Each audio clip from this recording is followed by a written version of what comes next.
Salut les amis, aujourd'hui nous allons parler de la grande finale qu'il y a eu entre un Séville et un AS Roma pour être champion de l'Europa League. Tout le détail après l'intro.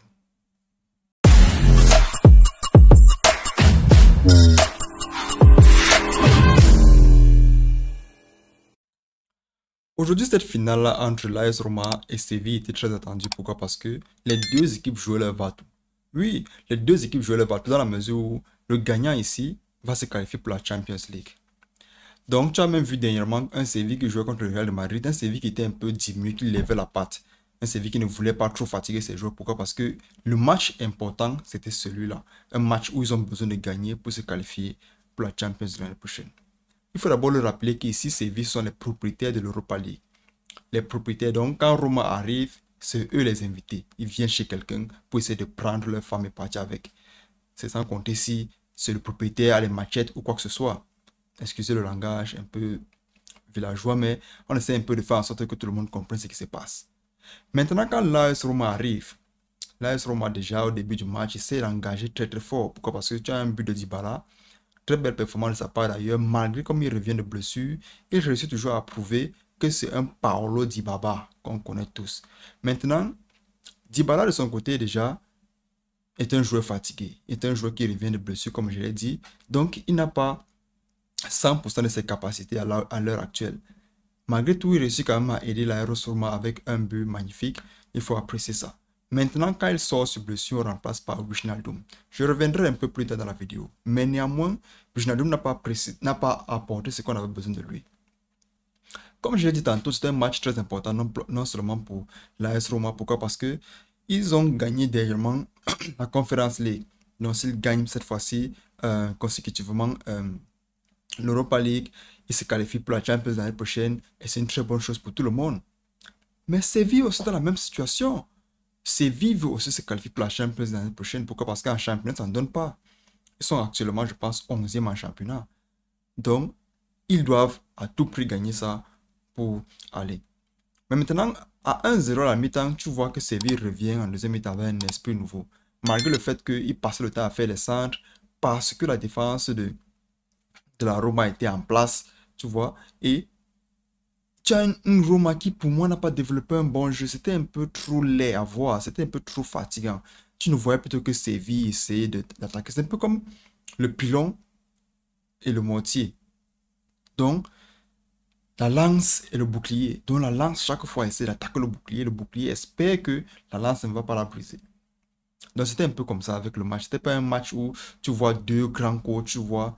Je ne lance aucune shade ni à Mourinho, ni à aucun coach. D'ailleurs, je vais juste dire que la performance de la Roma aujourd'hui, ce n'est pas une performance qu'on attendait. Pourquoi? Parce qu'ils affrontaient un Séville qui a réussi à éliminer un Manchester. Manchester ayant éliminé le Barça. C'est un Séville qui a éliminé la Juventus pour arriver là où elle est.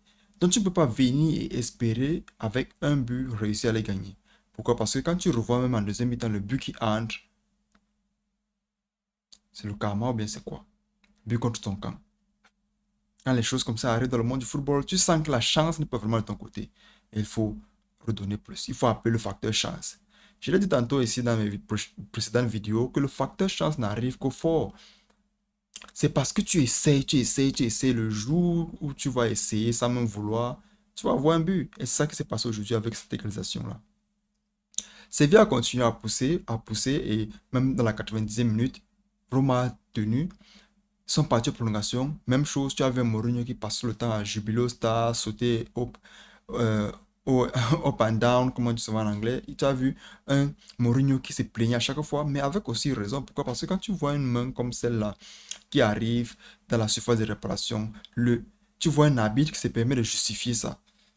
Bon, puisqu'ils ne sont pas à la VAR, nous aussi en tant que spectateurs, on ne connaît même plus si les règles sont encore les règles. Tu vois une main flagrante comme ça là, tu ne sais même plus si, puisqu'on ne lit même plus les règles changent à chaque fois, tu ne sais même plus si l'arbitre a raison ou la tort. Tout ce que tu attends, c'est quoi? C'est que s'il y a s'il y a VAR, ok. S'il n'y a pas VAR, ok. Quoi qu'il en soit, Mourinho a commencé à voir là-bas que ça ne donnait pas. Pourquoi? Parce que ça donne l'impression là que le match était en sa défaveur. Mais maintenant, est-ce qu'il a fait autre chose que de défendre pendant tout le match? Il a passé le match, passé tout son temps à défendre. Et c'est ça qui a fait en sorte que les joueurs même, quand ils arrivent au penalty, Je pense que ce sont les bons tireurs de penalty, mais il faut pas aussi oublier que le gardien du Maroc est un grand gardien. C'est un grand gardien, c'est un gardien là qui passe son temps à étudier où chacun tire. Il passe son temps à étudier, oui. Parce qu'on a vu en Coupe d'Afrique dernièrement comment il passe son temps à étudier, oh, c'est là, c'est cela. Il étudie tout. Maintenant, ce qui s'est passé, c'est ce qui s'est passé. Tu as vu le dernier tireur de Séville, celui-là qui a tiré le dernier but euh, en finale de l'Argentine. Je pense que beaucoup de personnes ici ne savent pas ça. Je pense que beaucoup de personnes ici ne savent pas ça, mais c'est lui qui a tiré le dernier penalty. Donc, quand j'ai vu sa tête là, j'ai dit, ah, Mourinho, désolé, désolé. Il arrivera d'abord, après il remarque, parce que le gardien a voulu tricher. Donc, tout n'était pas en la faveur de Mourinho aujourd'hui. L'arbitre qui refuse le penalty, les buts contre son camp. Tu vois la sortie de ton meilleur joueur. C'est ça qu'on appelle facteur chance. Quand tu viens chez quelqu'un, faut être humble. Faut être humble. Fais les greetings, salutations. Comment tu vas? Oui, comment va la famille? Comment va? Oui. Tu as mangé? Non. Tu veux quoi? C'est comme ça. La Roma est venue en tant que, en tant que orgueilleuse, cette équipe-là qui veut à tout prix. Mais aussi, il faut aussi le faire. Pourquoi? Parce que comme je l'ai dit tantôt, tu as un Séville qui a déjà eu à battre tous ces grands noms-là. Tu battre un Manchester United, tu battre un Juventus. Ça arrive là où ils sont. C'est pour vous dire à quel point, comme je l'ai dit tantôt, Séville est propriétaire de l'Europa League. Mais maintenant, quand tu revois cette finale-là, tu te dis, bon, Séville va maintenant se qualifier pour la Champions League. La Roma n'aura rien cette année, puisque la Roma est en bas de tableau du championnat. La Roma n'aura rien cette année. Donc, Séville est celle-là qui a réussi à tout gagner.